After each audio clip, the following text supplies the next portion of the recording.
itu artinya esa. Esa itu artinya tunggal. Tunggal itu dia saja yang ada, yang lain itu tidak ada, Bapak Ibu. Nah ini dia. Maka itulah alam laisa kamitslihi syai'un itu disebut juga dengan alam ahadiyah atau alam ketunggalan Tuhan, yang mana pada alam itu disebut Tuhan itu dengan yang batin. Dia tidak bisa dijangkau, tidak bisa dipikirkan, dan tidak bisa untuk ditafsirkan. Tapi kenapa hari ini kita kaji tentang Tuhan? Nah ini dia. Kenapa hari ini kita mengkaji tentang Tuhan? Karena Allah itu menzahirkan dirinya. Kalau dalam bahasa hakikatnya, kalau bahasa syariatnya, karena Allah itu menciptakan makhluk. Allah itu menjadikan makhluk, kata orang syariat. Maka itu Allah itu bisa dikenali melalui makhluknya. Tapi secara hakikat Allah itu menzahirkan dirinya ketika dia masih ahad, ketika dia masih laisa, tidak boleh kita tafsirkan dan tidak akan mungkin bisa kita jelaskan, tafsirkan. Maka ketika dia memperkenalkan dirinya, ketika dia menzahirkan dirinya, maka saat itu Allah itu dapat dikenal. Maka itu ketika dia menzahirkannya, maka muncullah kajian zat, sifat, asma, af'al, sehingga kita bisa kenal kepada yang hakik, yang laisa tersebut, Bapak Ibu.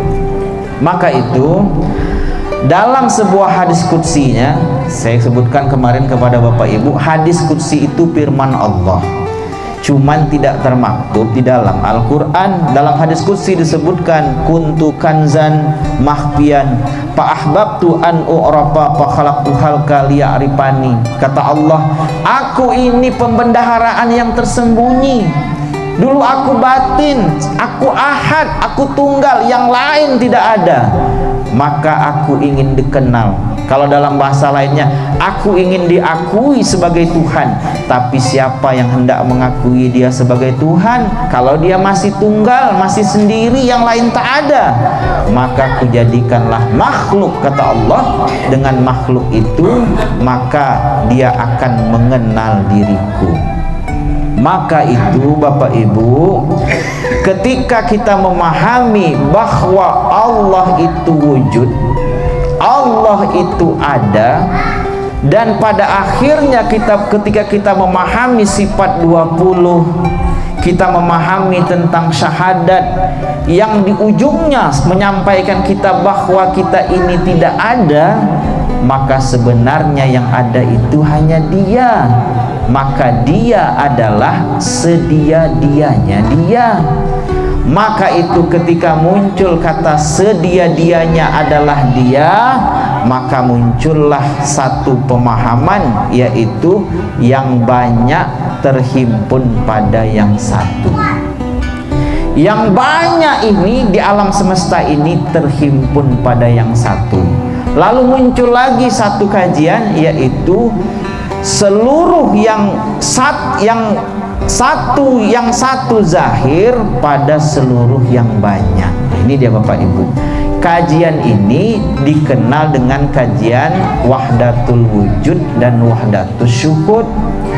Cuman Bapak Ibu, ini cumannya, karena sudah kebanyakan orang menganggap ilmu tasawuf itu sesat, orang banyak berprasangka buruk kepada ilmu tauhid dan ilmu tasawuf, sehingga kata-kata wahdatul wujud, wahdatul syuhud itu menjadi sakral, sehingga anak-anak hari ini tidak mau mengkaji tentang wahdatul wujud, tidak mau ingin mendalami tentang wahdatul syuhud, padahal kedua-duanya itu benar dan nyata.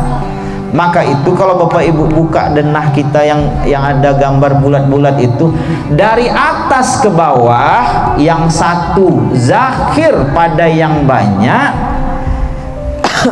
Ketika yang satu itu zahir pada yang banyak, maka saat itu dikenalah dengan wahdatul wujud.